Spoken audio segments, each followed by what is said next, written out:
بسم اللہ الرحمن الرحیم۔ تمام ناظرین اور سامعین کو حسنین خان کا خلوص بھرا سلام۔ میں ہوں حسنین خان اور آپ دیکھ رہے ہیں 14 ستارے یوٹیوب چینل۔ معزز دوستو، بنی اسرائیل میں ایک نوجوان شخص تھا جس کی بیوی اس سے بہت محبت کرتی تھی، اور اس مرد کی ایک بوڑھی ماں تھی جو بڑی پارسا اور نیک عورت تھی۔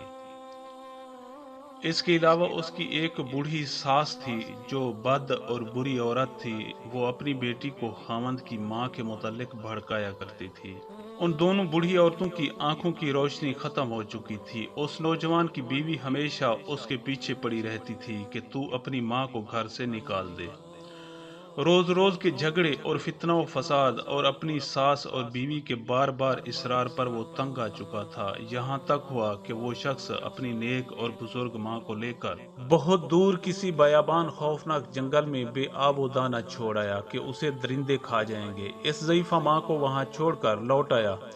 اس کے بعد اسے درندوں نے آ گھیرا۔ اتنے میں ایک فرشتہ اس کے پاس آیا اور پوچھنے لگا کہ اے بی بی، یہ کیسی آوازیں ہیں جو تیرے چاروں طرف مجھے سنائی دیتی ہیں؟ اس نے جواب دیا کہ اچھی آوازیں ہیں، اونٹ، گائے، بکریوں وغیرہ کی آوازیں ہیں۔ اس نے کہا کہ اچھا، خدا نے چاہا تو ایسا ہی ہوگا۔ یہ کہہ کر فرشتہ چلا گیا۔ حق تعالیٰ کی حکمت کہ جب صبح ہوئی تو تمام میدان اونٹوں، گایوں اور بکریوں سے بھرا ہوا تھا۔ اس کے بیٹے نے کہا کہ او چل کر دیکھوں کہ میری ماں کا کیا حال ہوا ہے۔ مثل مشہور ہے، جسے رب رکھے اسے کون چکھے۔ چنانچہ وہ آیا، دیکھتا کیا ہے کہ سارا میدان اونٹ، گائے اور بکریوں سے بھرا ہوا ہے۔ اپنی ماں سے پوچھنے لگا کہ اے ماں، یہ کیا ہے؟ وہ بولی کہ بیٹا، تو نے اور تیری ساس اور بیوی نے مجھے ستایا تھا، اور تو نے ان کا کہا مانا تھا، اور تو نے اپنی طرف سے مجھے درندوں کے حوالے کر دیا تھا، لیکن میرے خالق و مالک نے میری حفاظت فرمائی، اور ہر شے پر اسی کا حکم چلتا ہے۔ یہ سب کچھ اسی کا کرشمہ ہے جو تو دیکھ رہا ہے۔ اب تجھے چاہیے کہ خدا پر ایمان و یقین لا اور اپنی ماں کا حق پہچان۔ اس کے بعد وہ اپنی ماں کو اٹھا کر لے گیا، اور جو کچھ اللہ تعالیٰ نے اس پارسا عورت کو عطا کیا تھا ہانک کر اپنی ماں کے، اپنی بیوی اور ساس کے پاس پہنچا، تو وہ سخت حیران و پریشان ہو گئیں کہ یہ کیا ماجرا ہے۔ اس کی گستاخ بیوی بجائے توبہ و استغفار کے کہنے لگی کہ خدا کی قسم، میں ہرگز نہ مانوں گی جب تک تم میری ماں کو بھی وہاں جا کر نہ چھوڑاؤ جہاں اپنی ماں کو چھوڑ آئے تھے، اس خیال سے کہ اس طرح میری ماں کو بھی وہی کچھ ملے گا جو مرد کی ماں کو ملا ہے۔ کسی نے خوب کہا ہے، کام دوزخ کے لیے جنت کا ہے امیدوار، قصر جنت تو بنا ہے پارسا کے واسطے۔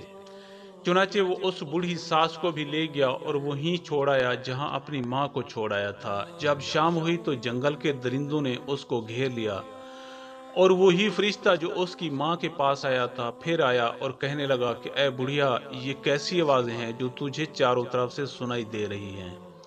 اس نے کہا کہ بہت بری اور خطرناک درندوں کی آوازیں ہیں، یہ مجھے کھانا چاہتے ہیں۔ فرشتے نے کہا کہ بہت برا ہوا، اور ایسا ہی ہو جائے گا، جیسا کہ یہ بھی ایک مثل مشہور ہے کہ چاہ کن راہ چاہ درپیش۔ برائی کرنے والا خود برائی کا شکار ہوتا ہے، یا جو کسی کے لیے گڑھا کھودتا ہے وہ خود اس میں گرتا ہے۔ اس کے بعد فرشتہ چلا گیا، اور ایک ہی درندے نے آ کر اس حاسدہ اور خدا کی نافرمان عورت کو آ کر کھا لیا۔ جب صبح ہوئی تو اس شخص کی بیوی نے کہا کہ جاؤ ذرا دیکھو تو میری ماں کا کیا حال ہے۔ اس عورت نے سوچا تھا کہ میری ساس کی طرح بہت سے قیمتی جانوروں کے ساتھ میری ماں بھی آج واپس آئے گی۔ جب وہ جوان صبح وہاں گیا تو دیکھا کہ جو کچھ درندوں نے کھا کر چھوڑا تھا اس کے سوا کچھ بھی باقی نہ تھا۔ اس نے اپنی بیوی کو اس کی ماں کی کچھ ہڈیاں لا کر دے دیں، اور وہ نافرمان عورت غم کے مارے فوراً مر گئی۔ نہ خدا ہی ملا، نہ وصال صنم، نہ ادھر کے رہے نہ ادھر کے رہے۔ پیارے دوستو، ہم امید کرتے ہیں کہ آپ کو ہماری یہ ویڈیو اچھی لگی ہو۔ اگر آپ کو ہماری یہ ویڈیو اچھی لگے تو پلیز آپ ہمارے چینل کو سبسکرائب اور اس ویڈیو کو لائک ضرور کیجئے۔ اب ہمیں اپنی اگلی ویڈیو تک کے لیے اجازت دیجیے، اس دعا کے ساتھ کہ اللہ پاک آپ کو اپنے حفظ و امان میں رکھے۔